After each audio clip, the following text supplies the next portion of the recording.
Okay, so again, chapter 4, CSS, it's just that standard presentational language. Okay.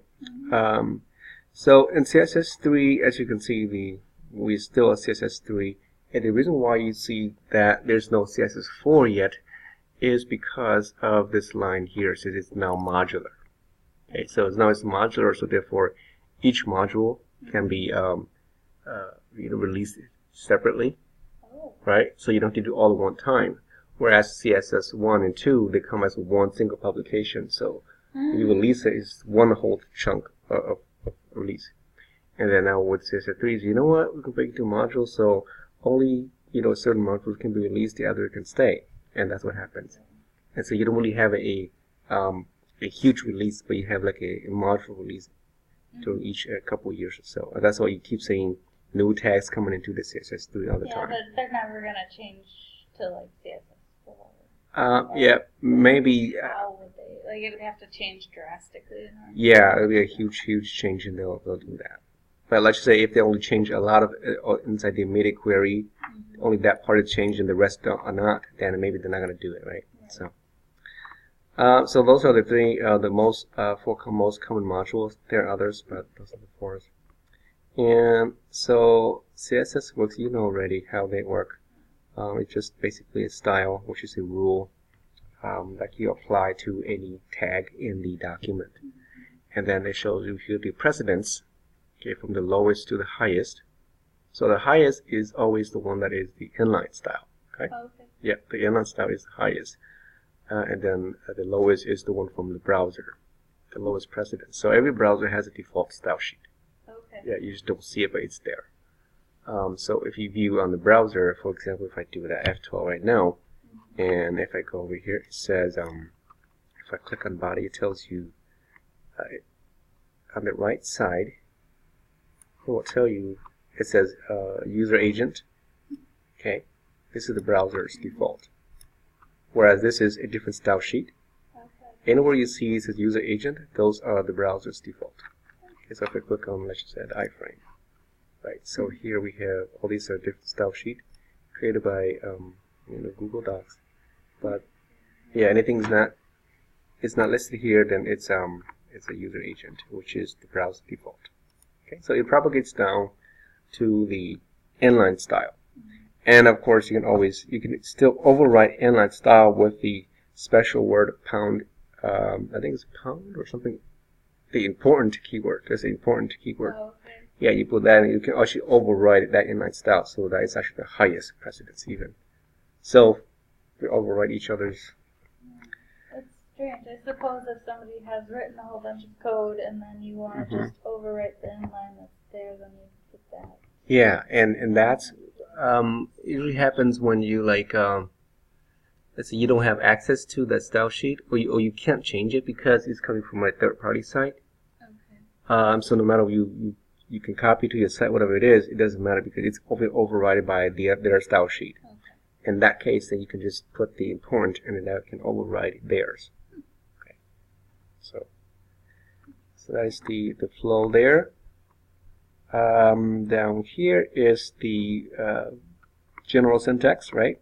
You have the selector. You can have multiple. I put in the curly square brackets and just optionals, right? It will be just blank. It doesn't matter. It can be empty. I usually have the declaration block here, and then you can have another declaration block separated by a semicolon. Just make sure that's there. And then look at some of these basic selectors. You have a lot of types. So the HTML or the type selector, these are just basically all the HTML elements. And a note here that says it's not case sensitive. So let me just put that, highlight that there. Okay. So your tags are not case sensitive. In other words, yeah, I can put a capital H or a lower H. It doesn't matter. Okay. Yeah. So I ran into the issue of when I moved it to the server image for the file. The images file. Oh yeah. Well, yep. The file names. Yep. Those so are. Weird. Yeah, they are case sensitive because the server is. So I could have sworn I put it in as a lowercase I, and then when I put it to the server, it somehow changed it. Huh. I'm like, how does it change it? Yeah. It shouldn't. Yeah, it shouldn't. I don't know what happened there, but Strange. Anyways. yeah. Okay, so we have the element followed by the style properties, and then we have, so that's pretty straightforward. Just all your tag. You can have one, you can combine multiple together. This way you separate each by a comma. If you don't separate by a comma, then it's a child-parent relationship thing, right? Okay, so be careful with that. Here is a H1, and you have a div, have a direct child of the paragraph tag. Okay, that's a direct. This one here, div, and then a paragraph, but this is a child or a descendant, so it doesn't matter if it's direct or not. As long as it's contained within this group, the div tag, then it's going to grab all those. So that's that. Type selector. The class selector is already, you should know this already. It's very familiar. So the dot is the class followed by the style properties. Something I'm not sure if you used it before. I don't think I taught this, but because we never got there, and I never get to teach this course yet. So, but it's this attribute selector, and we'll look at that a little bit later. Okay. So there's equivalent. Okay, they're exactly the same. Oh. Okay, I mean it's different, but the result is the same. So you can do the class this way. We can say a class is equal to the class name. You match that. Okay, because you get the same result. Instead of the dot, you're using the you use the equal and class. you use the attribute which is class, and then tilde, and the equal, and then the class name. If it's like for example, if it's a container, then you keep container here. Okay. And then if there's a class called container, the tilde here means like if there's a white space or not, it doesn't matter. Okay, without this tilde, that means it doesn't take white space. So if you put a white space in front, it cannot recognize that. Okay, so that's the only difference. We'll look at that a little bit later. Okay, so that's equivalence. So for the class, I just put here kind of like both their equivalent attribute selectors. So if you select a class called dot spacious, that will apply to both of these tags, right? Because they'll have both the class spacious in there. It doesn't matter what the tag is because we didn't put the tag in front, right? And then the equivalent of that will be class. Actually, here I don't put a space here. It's a typo. Yeah, these shouldn't have a dot here because you already said the word class here. Right. That's why the dot. So, and again, usually you want to put a quotes around it. If you don't put quotes around it, then the white space are ignored. Okay, and so that may or may not work, but usually you put quotes around those. So that's their equivalents. So li dot spacious means the li tag has a class called spacious. Then over here you do something like this. So the square brackets here, it's like a special function or a special filter. Okay, it means look for the li tag that has a class equals to the name called spacious, and it doesn't matter has a space or not. What that means is like if you have a space in your class like this, right? So this is space here. So what this means, it will ignore the white space. If you take out the tilde or the curly, then now it doesn't recognize this because it will treat the white space as characters. Okay, so that's the only difference with the equal sign and without the equal sign. So this is a very exact spelling. If you put it 2 spaces, then you have to put 2 spaces here, okay, to match it. So that's why you won't see this as often as the curly here, the tilde. Okay, so yeah. And then here is same thing. Well, kind of same here. You said actually this is incorrect here. I have to fix it. You have an li that has 2 classes, spaces, and elegant, right? Because you might have one. You might have one here. We put that in here so we have records that might not have the second class. Okay, so it's going to look for one that has both of them. So it will target this one here. So this will be ignored because it doesn't have both of them. Okay, so this is incorrect. This part would look like this. I have to put if you have two or classes or more, then you combine them together like that, but with the in their own square brackets. So this will be like elegant. So instead of a dot, you're the class. Like the Yeah. Spacious class. Yep. Elegant, then a combined bracket. Spacious bracket. Right. So you put dots in there. If you put dot, then it would think that a dot is part of it. Right. That dot is part of that class. Okay. So because you put the class name here already, so that is already the dot. Okay. So if you have multiple classes, or you can even put ID in here if you want, then just basically add another brackets and put ID equal to something. Okay. So, but this is just class. So, okay. So that's the class selector. The ID selector is next. This is very easy because the IDs are unique, so very similar to the class. Again, I put in their equivalencies in here. As you can see, we don't put the pound sign because ID is already that word, right? Signifies that already. And then LI with the ID is again LI equal ID here. And you don't need the tilde. Right. You don't because ID. I don't think. I don't think you can put space in ID. Okay, if you do, I think it might give you an error. Okay. Yeah. So it has to be an exact match only. Okay. And again, since it's exact, you don't have to. You can put in quotes or don't. Doesn't matter. Right. So I mean, it's always safe to put quotes. Okay. And then in here, again, there's a typo here. So here it says LI has an ID, but also has a class called elegant. So it has an ID and a class called elegant. So here you have an ID, and it has a class called elegant. Spacious, not spacious, elegant. Yeah. So, they're elegant. Yeah. So that's how you use it, and you can use this as well. You can put it inside jQuery, okay? Because it is just style rules, right? Right. So if you want to select a tag that has these, attributes, then you can put that inside your jQuery. Either this or that. It doesn't matter which one. Okay. Is there a preference on where you would use this over that?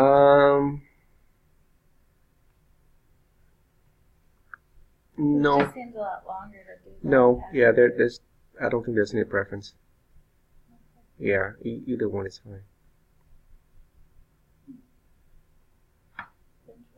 Yeah. The reason why you would use these later on is because you can, well, yeah, I don't know why. Okay. There are some advantages, but in this case it's the same, so either one is fine. I would still go with this one in this case. It's much shorter. Yeah. Yeah. Okay. Yeah, but this one here, right? So with this one, you can, I guess the only advantage or the main advantage is you can easily, change, I guess. Take this out or make it exact match or something like that. Okay. So, like for example, if you do this, right? Then this is equal to this, but you cannot include that space using this method. It's always ignore the white space. Okay. But this one you can ignore the white space, right? So things like that, maybe not really major, but yeah. Then the universal selector, I'm sure you've seen that before.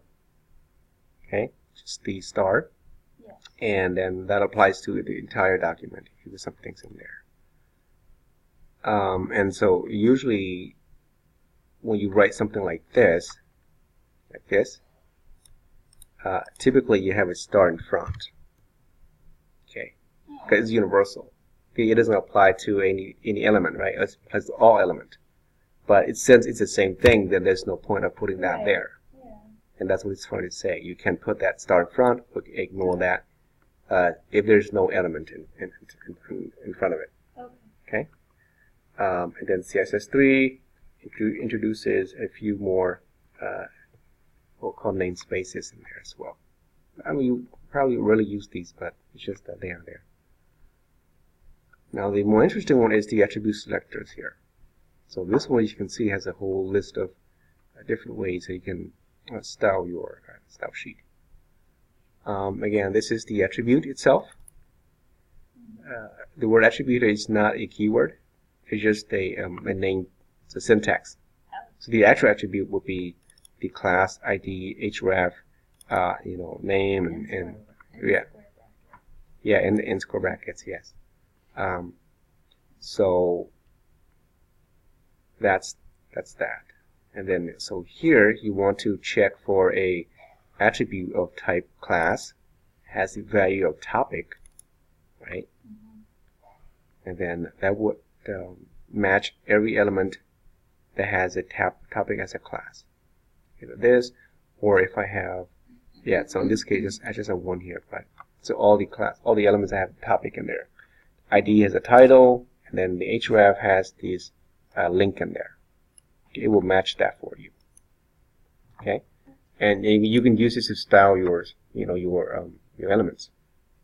So whereas you would just say, I would just style the A tag, and then if you notice that if you have like multiple of these, and you just want to choose one of them, and you would just say, well, there are lots of ways, but sometimes you say, oh, you know what, I have 3 of them, and I want to have an ID, and if you don't have access to put ID there, right, because the link is in a third-party site, and they can accept your style sheet to modify their page, but you can't change their elements, then you can use these. Yeah, so I want the href, you can be very specific, the A that has an href that goes to the about page, and only that link will have this color or this effect. So you don't have to worry about the ID because each link is unique. If it's unique. If it's not, all the links that have this value will be affected. If you put A, then only A. If you put like something else, it will be. So that's very handy. So in this case, you can use that or the ID or whatever. Okay, so the equal sign is the exact. I put the exactly value. Okay, no white space after or before. Spelling, everything has to be exactly. Okay, now this one here is the tilde, which is ignores the white space. Okay, so if you put like something like that, then it would still be fine. It would drop out the white space and then just get the values. So here you have a class. In this case, I don't have any. Actually, this would fail because none of it has 3 classes in there. Yeah, you will have to have all 3 inside. I should have put that in here. Yeah, so it will be like that and like that. So it has to have all 3 in there to match it. If there's only one, then it doesn't match. Right, so these 2 will be ignored, and only the paragraph tag will match, and then therefore that will be highly effective. Okay. Then this one here is this pipe symbol in front of it. Okay, so this one means over here a value exactly the exact value, or begin with the value immediately followed by a hyphen. Okay, so any value like this is exact word. Yeah. This is exact word, but also has a hyphen. Okay, so this will match. Yeah, this will match. It has a hyphen. Okay, so if it doesn't have a hyphen, then it doesn't match. So if I put that in here, if I say, topic 2, like that, it will ignore that because it needs to have the value of topic followed by a hyphen. Okay, so in this case will be, we both of them. It says value or. The word or here is important. Okay, so that's how you would use that if you want to target those tags. And if you don't want to use this, you can do 2 separate rules, which is fine, but just that you can, the pipe symbol. And, and all these are there, just that maybe you will probably never get to use it, but just so that they are there, okay? And then caret here is kind of the same thing, prefixed, okay, the exact value, but with the attribute name. Oh, the value is prefixed by the value, right? It is prefixed by the value. Yeah. With an attribute name. With the attribute name of ATR, whose value is prefixed by, right? So is it talking about like how the T is? No. Let's see. Whose value is prefixed? Whose value is prefixed preceded by value?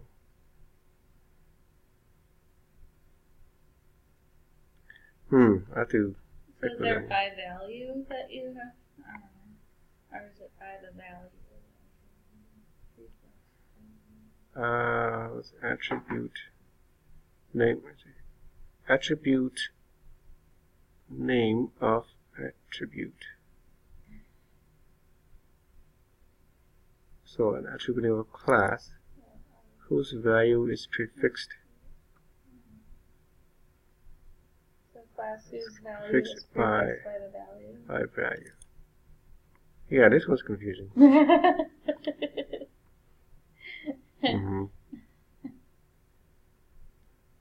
Preceded by, because these two are kind of opposite each other. Okay. I think it either comes in front or after. So in other words, if I have a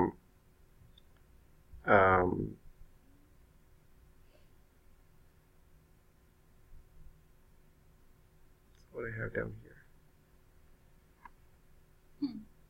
Oh, I put a dollar sign here. So these two are opposite. So I think prefix means just it starts with this word here, and then the rest could be anything. Oh, okay. Whereas this one here, it has to end with this value. Oh. Okay, so this is suffixed, this is prefixed, preceded by. Right. So if we say topic 1, it matches the word topic in there. It has to start with topic, Okay. but then the rest could be anything. Here, it's like anything. Okay, and then the other one is more. It has to end with topic. Right, it has to end with topic or end with a .edu. So if you want to match all the links that have a .edu, then you can use that, and then all the links that have .edu will be affected. Okay. So confusing, yeah. Yeah, the wording is very. Yeah, it's very confusing. And then this one here, the star, contains. So in this case, it's just like a search, right? Okay. It could be anywhere in your in the word. As long as you have the word topic in there, it will grab it. So here's the topic. You have a topic one. Where you're grabbing all the information, you're searching all the information. Yeah. So as long as you have the word or that character or whatever the phrase is in there, it will affect all of those. So this one's pretty handy too. Okay. So it has a school in there. It will grab this URL as well because it has the word school in there. So this A tag will be selected. Okay. And then this operator is just this I here. Okay, the I here. So it applies to all these up here, and you add the I in the end if you want that to be case insensitive. Oh, okay. So Remember classes and IDs are case sensitive, right? So if you put the I in front, then you don't care about case sensitivity. So if you use topic, in this case, it will apply to all of them, even though it's capital T, capital P in here, right? It looks for every word inside every of these classes, and then it will just ignore the case. Okay, and then here will be the same thing. The word school, ignore the case, so that for both of these links will be affected. Yeah. So that's the attribute. And you can combine this with others as well. Okay, what I mean is that after this, look for all the attribute that has a school in there, but you can also apply, like, for example, hover them, right? Hover them, or you can add another filter to that as well, and so on. So you're not limited to just one. You can keep adding. Okay. Yeah.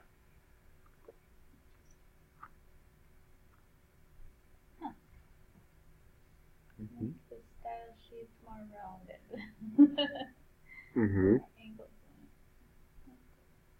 Yeah. So we have more. These are the siblings. Again, sibling will be the plus, is the adjacent sibling. Oh. Okay. Okay. So it's the sibling after the div tag. It has to have a paragraph tag, right? So the immediately follows the element. The second element only follows second. Both are child and parent. So here we have a div. I put a div in here.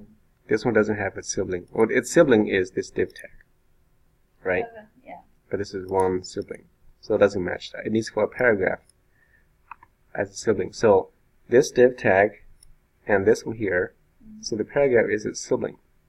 So therefore, it's going to look for the target. It's going to target the P because it's a sibling of the div tag, and it is immediately a follow after it. So this paragraph tag will be affected. I put bold, but actually it should be red here. Should be the color red. Oh, yeah. Yeah.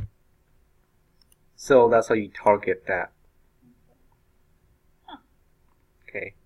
And a lot of ways, but that's just so that you can, if you want to use the sibling, you can do that as well.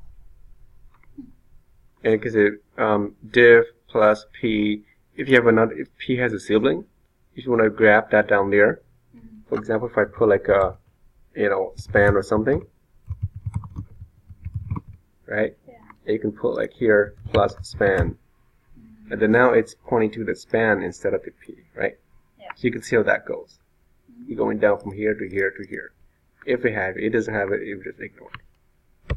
So it's kind of like linking to different pages, yeah. So you're going to start it, right? And it will look throughout your entire document, has it. So in this case, if there's a div right after the div tag, it's a paragraph, all those will be affected. Okay. So that's the plus sign. This is the general sibling detail there again, but now you're applying to the elements and not inside the attributes, right? So all the div has a sibling of P, right?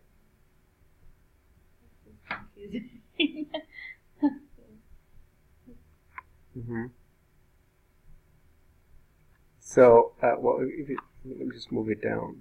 See it better down here. So here we have, notice all these, I should put red here again. Color red. So all the paragraph tag will be red.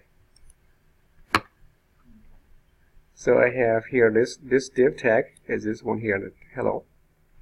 The link is in here, the blue link. And then I have a paragraph, it's a nested paragraph in here. Right? Yes. And then I have the word hello here and hello again here. They're both red. So it just means that all the siblings of div. Okay. All div siblings. So here's this div. Has a sibling called div. This one doesn't apply. But it does have a sibling here, P and P. So both of these are affected. So that's why they are red. Okay, the last two. Okay. It's only targeting the paragraph. Targeting the paragraph, which is a sibling of a div. Okay. So here's a div. And then it has two this siblings. div doesn't count because it doesn't have any paragraphs. Yeah, right. So A doesn't count. A is not it's not a paragraph. But there is a div tag inside this div here, and its sibling is a paragraph. Right? Oh. Yeah, right. That's why it's red.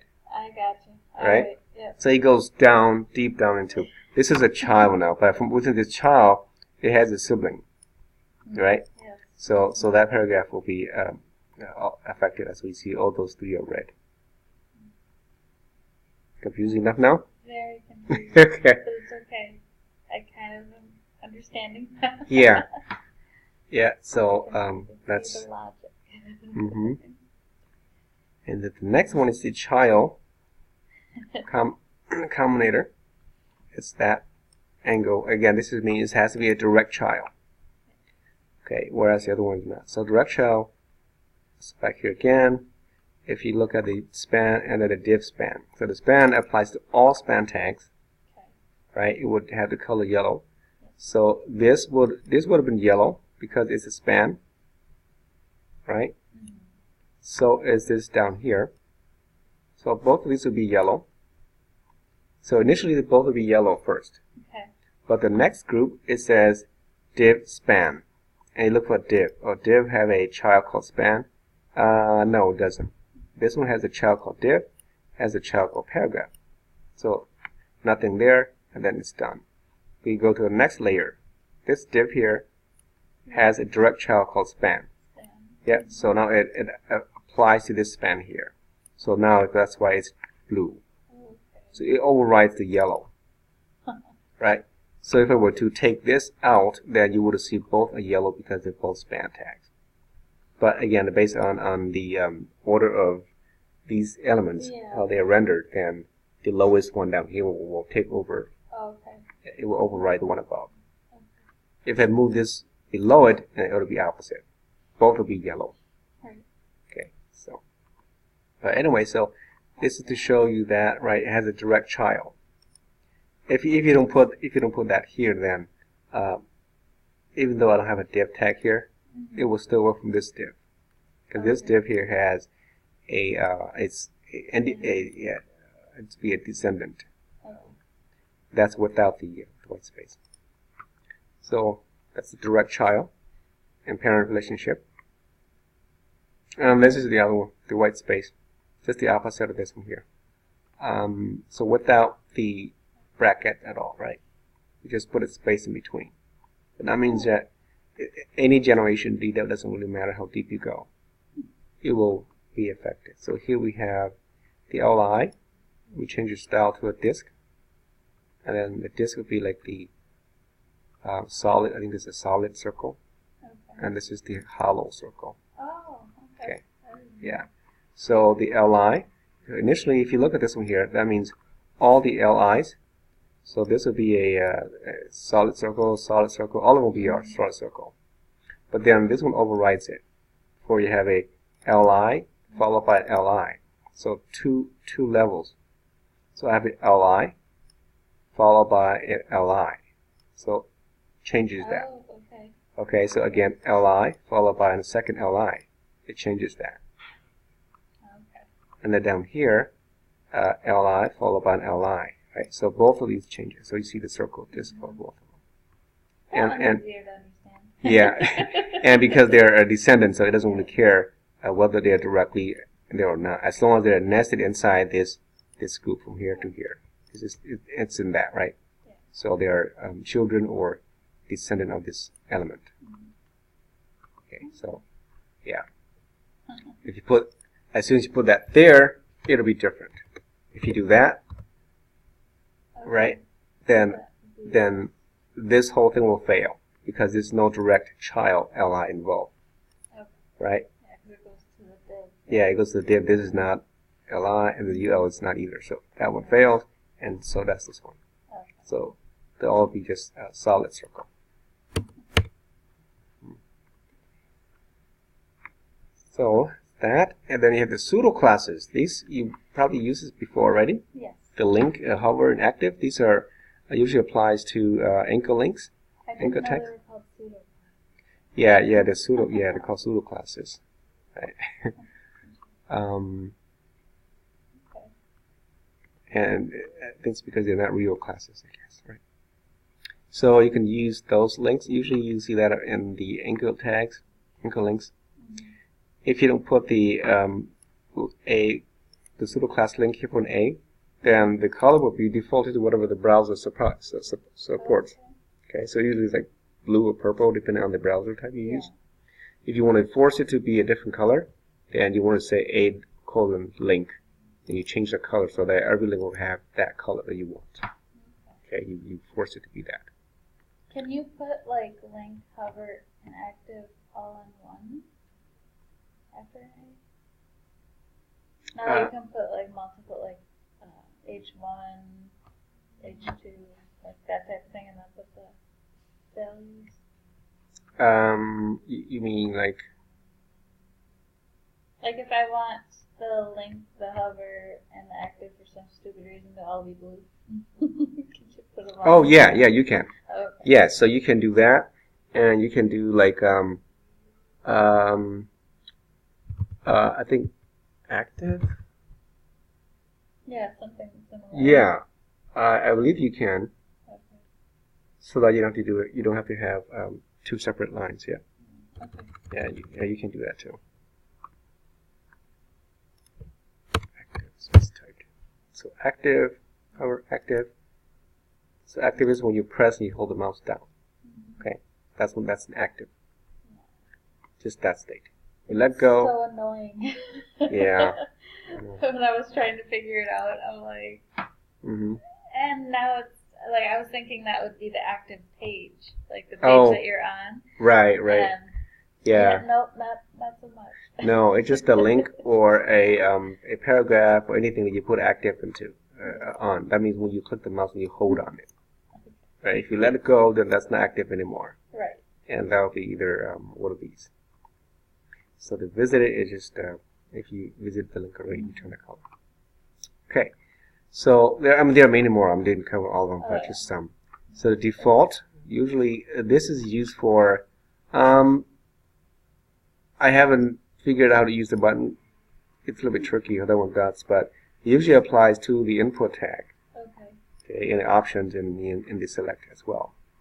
So what that means is that we have a group of like check boxes or radio buttons, and one of those is checked by default, right? So here, yeah, that's what default is. Yeah. So if you check it, then you can say all the input with the default. You can change because the span tag comes after that the word bad. So and then this immediate sibling, right? Span, change that to yellow. So that's how you see that when you run this, it's going to check it, have a check mark on it, and it has a background of yellow. Yeah. So the other two are not because they're not a default. Okay, so you can use it for checkboxes, also for radio box and buttons in the button here, and options in like kind of. Will it stay highlighted even if you check something else? Yeah. No, it will stay that as selected. It doesn't matter if you click other buttons after that or not. Okay. Yeah, it will stay selected. It's just to tell that that's the initial default checkbox. Yeah, if that's important. I really like to find some uses for some of this stuff. Yeah, so I can't think of one. Maybe if you have a long list of items, and if you want to inform the user that this is a default initial state or initial button was selected, it's this one, then you can leave that at that. So they'll know. But otherwise, you would make it interactive, right? You click on this, make that yellow instead. Yeah.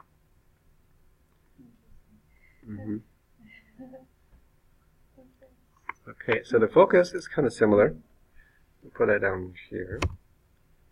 Focus is kind of similar. Our focus will use the autofocus instead of the check. So those three check boxes again. Now I use autofocus. Autofocus, if you remember, when you load the browser, then you can force the blue box here to select that third button, right? If you don't put autofocus, then I think it doesn't do anything there. You just leave it out. But let's just say you want that. You're gonna pick the box, or if you have like a 3 input box, and you want one of them to be the default. You want the cursor to be in there first. Then you can make that autofocus, and that will be the one that is selected. And when that again, use the input focus again because the input. So you put the span to show show the data, and you can change the color to red. Yeah. Okay. So kind of similar to the default, except the check is you check box. Right. You check it. This one you don't. Mm-hmm. Yeah. So yeah, this one you just kind of hint. Check, Yeah. check me, check me. You know. You Yeah. need to select one of these. Yeah. So that is the focus. Not if you don't select anything, this is going to be selected. Right. That's pretty much what it is. Right. Right. Heading. And then the required, we'll look for all the input tags that have the required attribute. Okay. And this is useful for forms. Yes. Yeah. So instead of putting a star, you see that sometimes you have to put a star around it so they know. Yeah. Just say all in red are required. Yeah, I like that. Yeah. So this is really, really simple and they're really fast. And it does, it does it really nice for you. Except, so you can say also that in JavaScript or even just CSS, when this is checked, because it's required, right? When you checked, you can turn the color back to black, right? Okay. Yeah, because you can make it interactive. You can override it. If you don't override that, it will just stay red. It'll stay red. Yeah, it just tell you all these are required. Right. So you can say all these are red, and as soon as you click on it, you can turn it back to black, so then only certain fields are left. So it's really good to guide the users. Okay. Yep, I think that's well the chart. Okay, this one is probably the last one here. This one here is also interesting. Okay, this is do with so we saw the sibling before, right? Now this is the child, and then you have first, last, and nth. But just to make sure that last and first elements group among a group of sibling elements. Okay, a group of siblings. So here we have all the paragraph tags inside the sibling, inside the div tag. So it's not their child.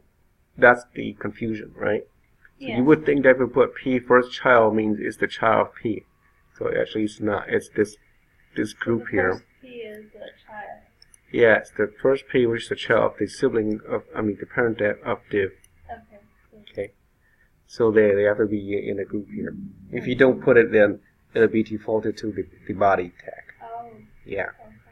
So so say that here the first child is red. So this is red. See, apple is red. Yeah. The last child is blue. So the last child is blue. Okay. Okay. It has to be the last child. If you put something like down here, if you put another tag here, that'll be the last. But yeah, then there's no last. oh, there's no. Oh, Yeah. I see. Because it has to be the last child of this parent tag. They would just ignore that. Yeah, so it has to be the very last element in there. And it has to be a paragraph. If it's not, then there's none. Okay? Yeah. Yeah, so confusing, but yes, that's how it is. And Keep then an eye on that. yeah. Yeah, so that's the first and the last, and then the in between you use the nth child. Oh, those are them. Because you can there's no second. Yeah. There's no third, and it's like that would be crazy, right? There are no stepchild. I know. That would be interesting. Stepchild, oh my god. Step parent. I'm sure they're gonna put it in there someday. Yeah, it's really interesting. Grandchild. Yeah, right. Okay. So the nth child, so you can still access the first child or the last child using the nth child. Okay. Okay, because inside here is a function. You can put a number in here, right? Oh. If you want to grab the first child, you just put 1 inside. The last child would be whatever. If you know the last child, if you know how many there are, you put the number in there. Okay. So the first you always know, but the last you don't know because you don't know how many there are. So that's why you have the word last child. And mess with the code and add some.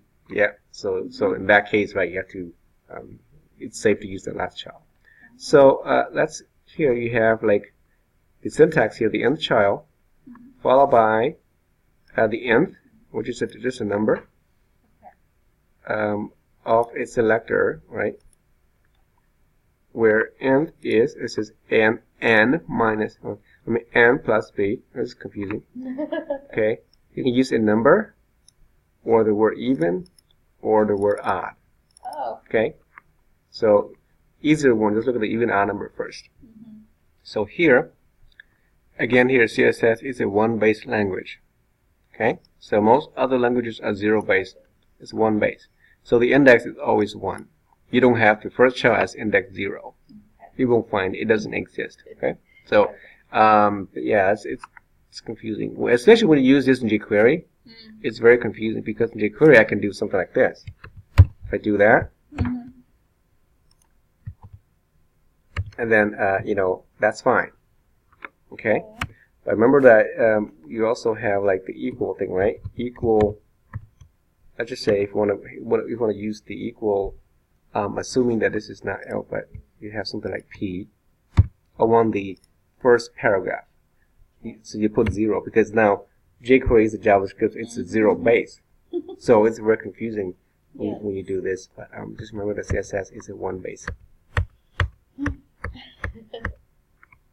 Okay, so represents the first element, and then this is the third element, and so on. So if you have this list here, so the nth child of the li, nth child is 1. The first child, make that red, so apple's red, and then the third child is 1, 2, 3, cherry is blue, and then the even child, that means all the even numbers, it's going to be deep pink. So you can see that 2, 3, and 4. Okay. Again, this one here depends which one comes first. Okay. If I were to put like 2 in here, right, then the banana is going to be blue, but then it's going to overwrite that. So it's going to be deep pink anyway. Oh, okay. Okay, so the order is important. If I put that below here, then banana will be blue, and then the cherry, the date will still be pink. Okay. Okay. So here's the n plus b. Okay. The n here is a number. Okay, a positive number or 0, doesn't matter.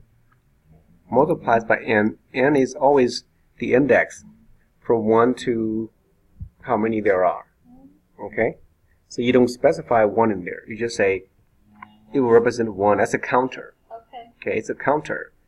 And so on. So here, if I do like, give me all the odd child of the tr tags, if you use using a table, right? So every odd, even odd rows will be have a different color or something, right?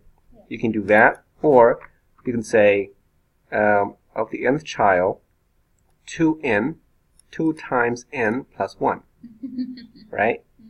So 2 times 1 is 2 plus 1 is 3. And then 2 times 2 is 4 plus 1 is 5. So you get even odd numbers. Okay? And then even with just same thing. Even just 2n because you don't want to add others. If you alternate like every 4 number, then you put plus 2 in there.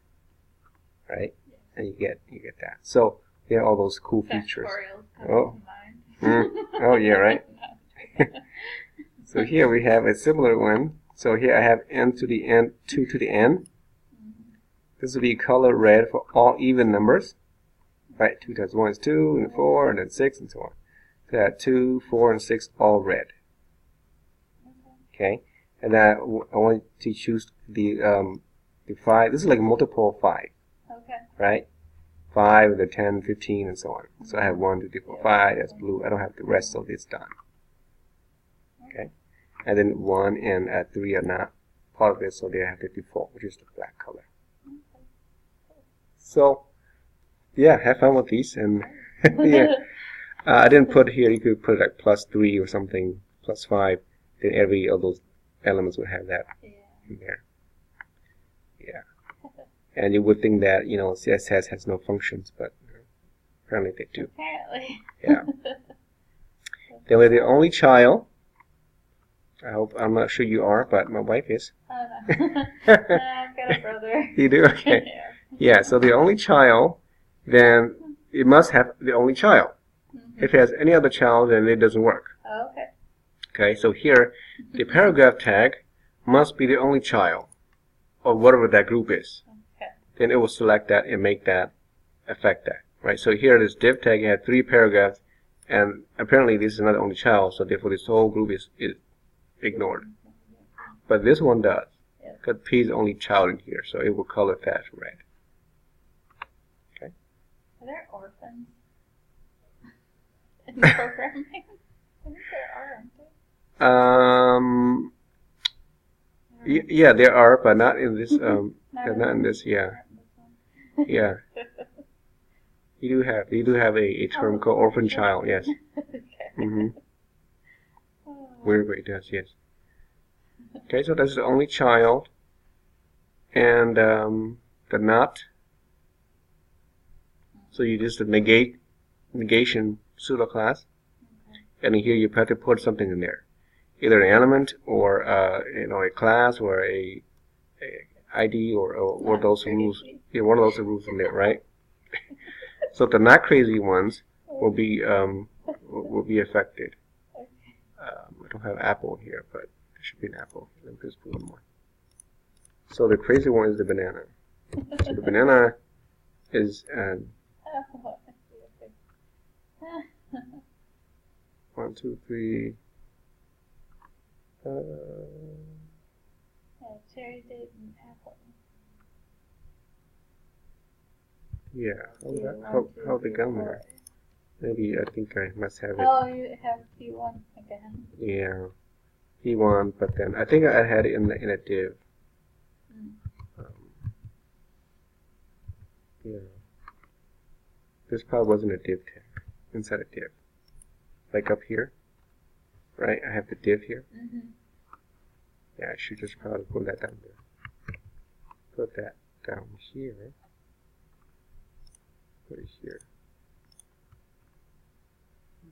Cherry 2. Okay. So we have one banana. This is the crazy.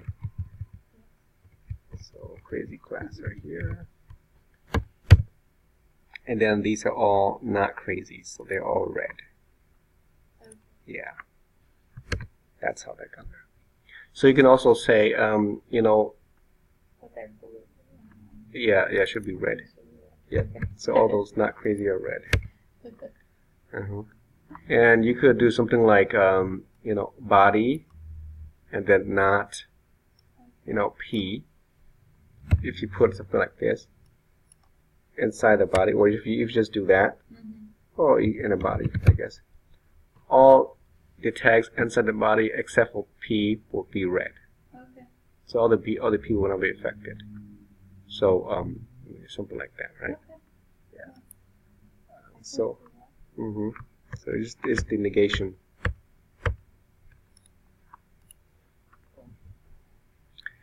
Yeah. I think that's all I want to cover. But the book does have a few more. If you read it in here, I think towards the bottom, it has a list of the double. Well, we didn't talk about this one yet, but the import. I'm sure you know already how to import other style sheets into your style sheet. Have you done it before? Not something I've done a lot.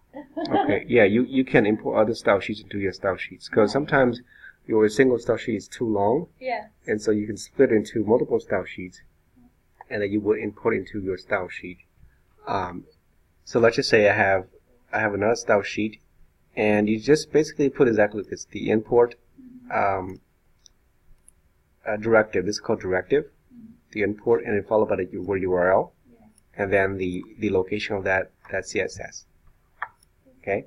So if I put something like this inside like Java importing the libraries, you put import, right? Yeah, it will be similar. Yeah, like PHP also, you import. Yeah. Yeah, you're including everything in that header style sheet, and you will inject it into your style sheet. So let's see if we go back here. And does that usually have to be at the top? No, it doesn't have to be. Yeah, so if I put, like, just say in the style sheet here, and if I have, like,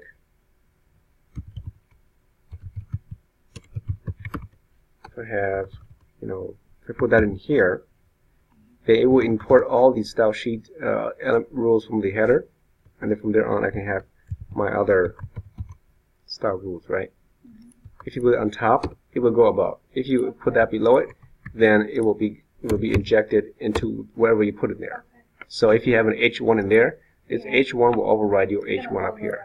So Yeah. Be careful on where you put it. Yeah, so sometimes usually you put on the top because yours is more important, or the local one's more important, so you put that on the bottom. Okay, and you only do this when you have a lot of CSS, it grows really fast. Or if you want to share this CSS anywhere else. You have seasonal CSS, or you want to change it every season? Yeah. So you might ask, like, why would you do that if you could just do, the link here, right? Well, if you could do that, then why do you need to do the import? Right. I mean, what's the difference anyway, you might ask, right? Yeah. I mean, you can achieve the same result. Okay. I could do that, and then below that I put my style sheet, right? And this will override whatever is in here, and this, which is fine. So actually, this is the preferred method because it's much faster. Okay. If you do it this way, then if you do a lot of these, then it will actually cause your page to lag. Okay. Because what it does is this one here, I know how it does is that when it loads, it doesn't have to wait until all these are loaded. Right. Your web page can load already, and then your CSS can load after that. But if you do it this way, then it will wait until. For each one to go out and grab it. Yeah. So if you have like a ton of these, then it's not good because they're gonna slow down your page drastically. So maybe that's why I haven't done that. So. Yeah. So it's not recommended. I mean, if you put one or two, it doesn't matter. But I see some people on some old sites have like 50, 20 of these on there. And you can feel you can see the site is loading like a snail. So yeah. So that is that.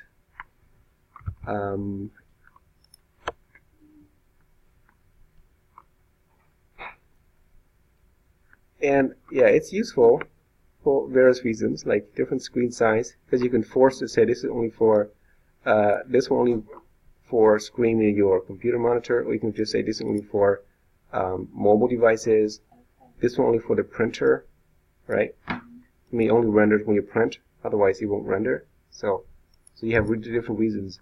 You can also have one for like a different language and so on, right? So if you put those afterwards, like, or is that more of like a commenting thing, or just an idea of what it's? Oh, these? Yeah. Oh no, these are keywords. Oh, they are. Okay. Yes, right after that line. It just means that this entire this header here will render if you run this on a computer monitor, right? But this one here, if you don't specify it, then it will run on everything.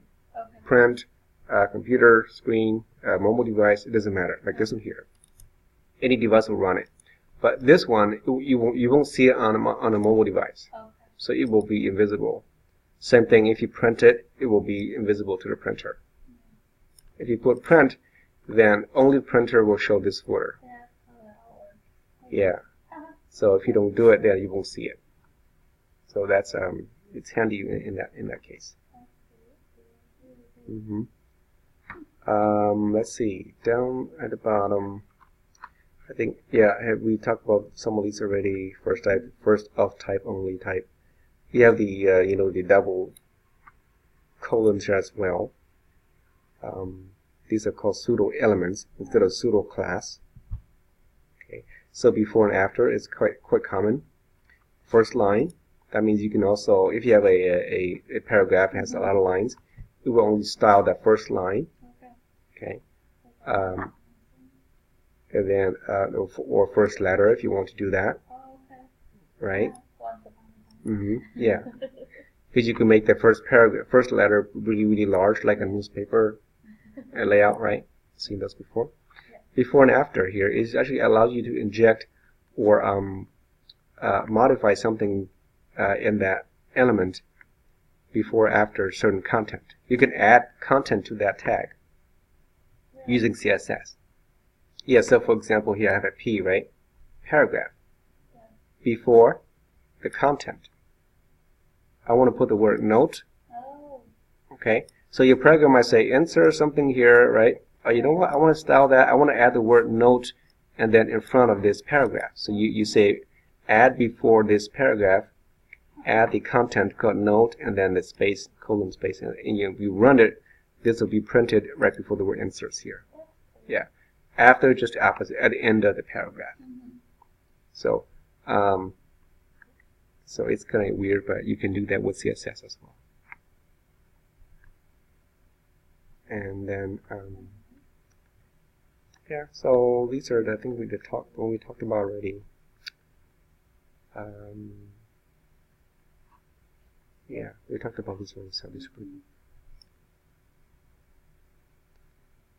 Yeah, maybe here, I think, so here you see, like, you have a attribute, right, called data-link type, has a value of zip file, white space ignored, and then after that, link, put the word zip, right? So much as it download here, and then you put the word zip after that, so it's a zip file. Yeah, so I'm like this. You see it, the zip. So initially in your code, you don't see it. It's just a link 1, link 2, but you can use style sheet to add additional content to it. This is a before after. Okay, so yeah, so you can do something like that. It's pretty neat. And these are useful for if you have control of this thing, then I mean you could just put it here if you want. But the neat thing about not putting that here is that what if that is not a zip file, right? You can change it so you don't have to actually alter the HTML. You can just modify the CSS and you can add those extra content there. Yeah, without changing the HTML. And these are important right here. Okay. Yeah, that one makes it really high precedence. It's really important. And then, yeah, and then if we have if you have important here, and then later on you have another element down here that says important, and that's going to override this important. It is going to. Yeah. So it depends what they. But if there's another one below it that doesn't say important, that one's going to take precedence. Yes, right. So the important one will take precedence. So it's like, okay, well, I want 2 pound sign important then, right? So yeah, so that's yeah, I took that from here. Yeah, so I think that's pretty much everything in this chapter. And then since you know these, that you can actually apply these to jQuery. Yeah, so jQuery, you just depend on all these style rules, and then that's how CSS works. I still am attached to doing style sheets instead